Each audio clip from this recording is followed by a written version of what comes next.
ইতিমধ্যে শুনিছে, বোধহয় আমাৰ এডভোকেটে সকলেও তেখেতসকলে কৈছে যে 20জনকেই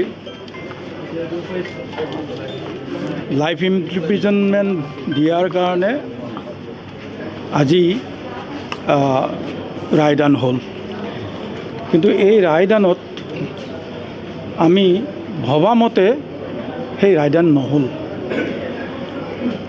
ইয়াৰ কাৰণে আমি অলপ দুখ পাইছোঁ যে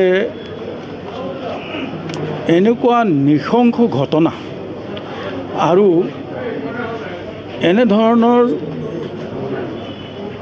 যিটো এক্সট্ৰিম ব্ৰুটেলিটি বুলি কয় সেই বস্তুটো, সেই ধৰণৰ ঘটনা এইটো যদি নহয় তেনেহ'লে আন আৰু কি ধৰণৰ ঘটনা এক্সট্ৰিম ব্ৰুটেলিটিত পৰিব আমি সেইটো বুজি নাপালোঁ।